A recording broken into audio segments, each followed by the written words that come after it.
So whether you eat or drink or whatever you do it all for the glory of God.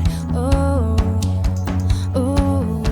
So whether you eat or drink or whatever you do it all for the glory of God. Oh, oh. Whatever you do it all for the glory of God. Whatever you do it all for the glory of God. Whatever you do it all for the glory of God. Do it all for the glory of God. Do it all for the glory of God. So whether you eat or drink or whatever you do it all for the glory of God. Oh, oh. So whether you eat or drink or whatever you do it all for the glory of God. Oh, oh. Whatever you do it all for the glory of God. Whatever you do it all for the glory of God.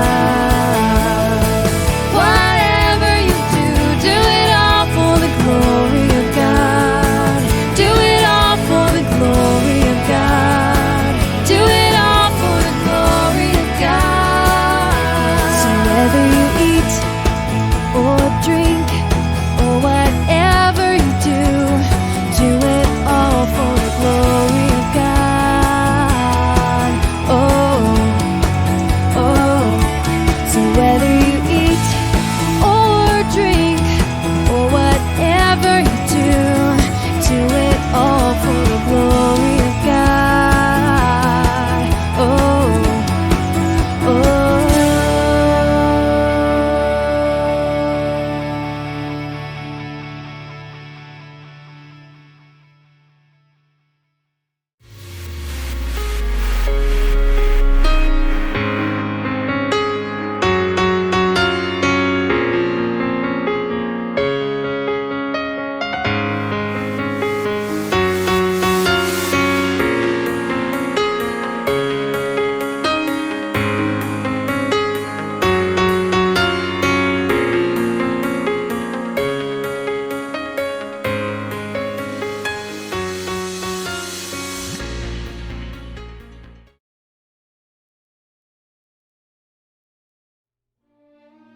After Jesus had been taken from them and brutally crucified on the cross, the disciples of Jesus were left confused and downhearted.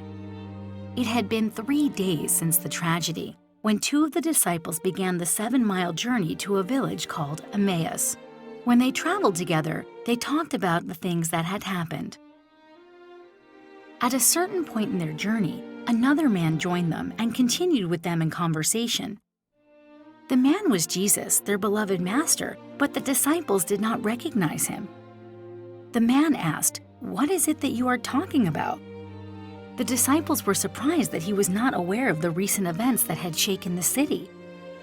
With a sorrowful look, Cleopas, one of the 2 disciples, answered the stranger, "Are you the only visitor to Jerusalem who does not know the things that have happened over the past days?" Jesus pretended not to know, saying, "What things?" "The things concerning Jesus of Nazareth, a great and mighty prophet," they replied. "Our own chief priests and rulers delivered him up to be condemned to death, and they crucified him. We had hoped that he was the one to save all of Israel, but here we are 3 days later, left alone and confused." And to add to the confusion, some of the women in our group came back from the tomb and declared to us that the body was gone, that they had seen a vision of angels who told them he was alive. Jesus responded to their words, "How foolish you are, and how slow to believe all that has been recorded in Scripture. Did the prophet say that the Messiah would have to suffer these things first?" Then he opened up the Scriptures and began to show them everything concerning himself. The disciples were completely amazed at the man's words, so that when they arrived at their destination, they strongly urged him to stay and join them for supper. Jesus agreed to stay and sat down with the men. He took the bread before him, gave thanks to God, broke it, and handed the pieces to the disciples, and it was in that moment that they finally recognized him as Jesus, their beloved master. But no sooner did they recognize him than he vanished from their sight. The 2 disciples were filled with awe and completely overwhelmed as they recounted every word that Jesus had spoke to them. They exclaimed, "Didn't our hearts burn with us while he talked to us on the road and while he showed us the scriptures?" Their eyes had been opened and their troubled hearts set free. The stranger was Jesus, the long-awaited Messiah, and he was indeed alive.